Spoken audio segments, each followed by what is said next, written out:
Northwest of the Sea of Galilee lies the ancient town of Chorazin, a place where Jesus once walked, but today, a home for the hyrax.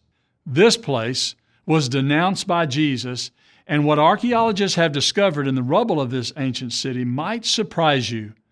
Discoveries that make a valuable connection between faith and fact.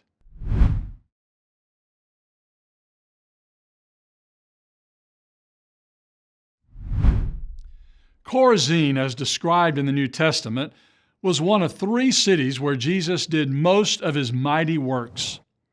Bethsaida, Capernaum, and Chorazin were all a part of what some have called the missionary triangle, places where Jesus performed many of his miracles and taught numerous lessons, and yet all three towns were denounced by Jesus.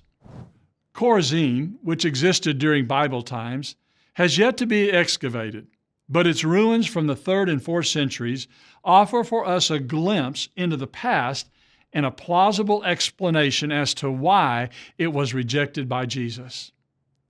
Chorazin was built on a steep, sun-exposed hillside which possessed an abundance of black basalt stones and dark volcanic soil excellent for agriculture. The earliest evidence of settlement at this site comes from the northern part of the city, where a beautifully preserved olive oil press was discovered, and where houses were constructed using basalt beams and arches that allowed for an open area of up to 12 feet.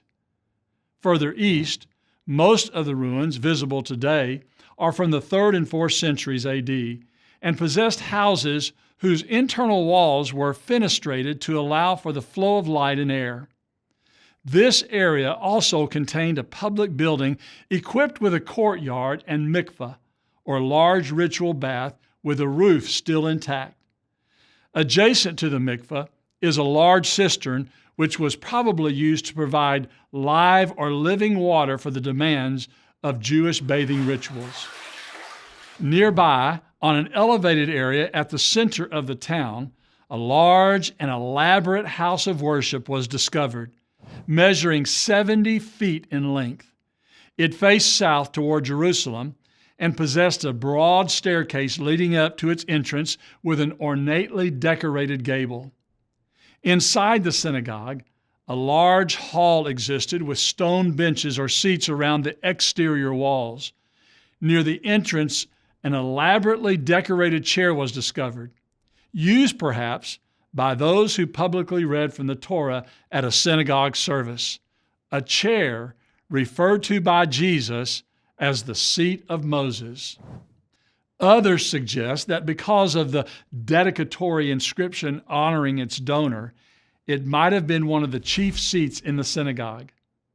However, the most surprising and striking find associated with the synagogue were hundreds of fragments of decorated stonework, one of which was a Medusa, a well-known talisman or lucky charm from Greek mythology used to ward off evil spirits.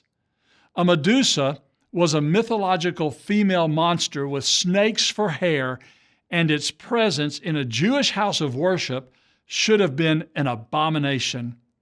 What then do all of these facts have to do with Jesus denouncing the city?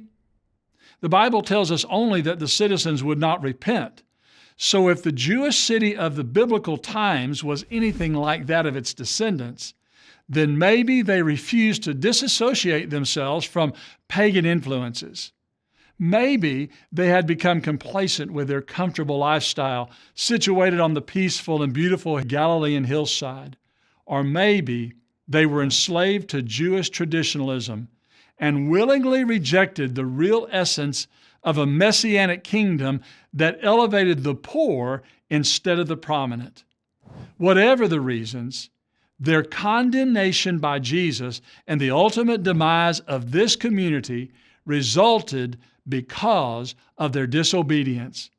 Perhaps a hard pill to swallow for some, but sometimes the connections between faith and fact found here in the land of the Bible surprise us, and they certainly can present us with some uncomfortable yet undeniable truths.